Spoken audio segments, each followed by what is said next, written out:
Salam dostlar, bu günlər sizə köhnədən çəkdiyim bir dənə nostaljik video göstərəyəm. Bu videosunun 5 ay keçib. Mən bu videoyu paylaşmadan əvvəl təbii ki o kanala bağlanmışdım. Bu günləri bu kanalda sizlərə paylaşım, onu da izləməyə keçək. Sağ olun, kanalda izləməyə sizləri apar. Hər kəs mən Fatıqçı bu gün neymiş olub? Bu gün yepyeni bir dənə qarşınızda. Bu gün şu an inşallah bilirsiniz ki hatta boş vereyim bilinsə. Bilirsiniz ki Allah və bunu unutmuş olur yəni. Bilirsiniz ki, yəni mən dünən video demişdim ki, yəni desəm böyük çəkiliş edəcəm, coinlə çəkiliş. Və mən 21 coin yəni çəkiliş edəcəm və bu çəkilişi mən qərarlamayacağım.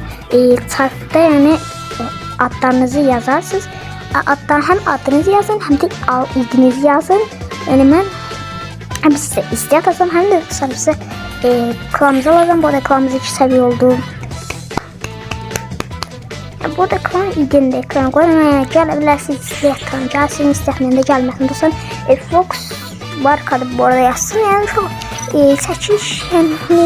çəkilişi qatılmaq istəyirsənsə, çəkilişi qatılmaq istəyirsənsə,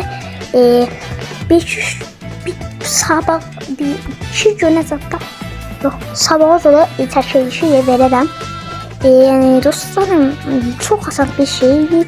Yorumlara girirsiniz, həm idinizi yazırsınız, həm də adınızı yazırsınız. Yəni mən orada çark var, o çarka yazacağım. Çəkilişdə oradan da qərar verəcək, orada şu an bir gün olsun. Qısa konkret, belə eləməlisiniz. Gəldim. Yəni qısa konkret belə şeylər izləsiniz, yəni.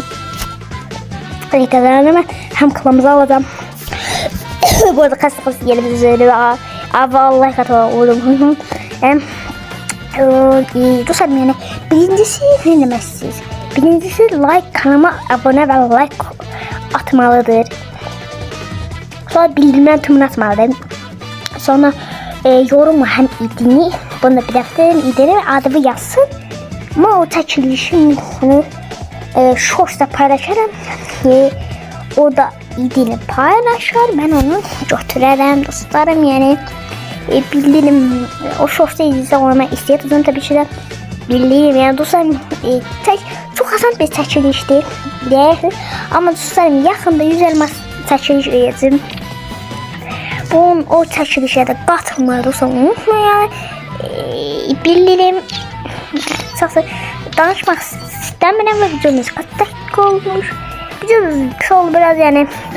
Burada çok da yani editleme halım zaten yoktu. Zaten məktəbdən gələn kimi. Bakın məktəbdə indi gəlmişəm. Direkt mən gedim qoyduğum video seçim. İstərsiniz.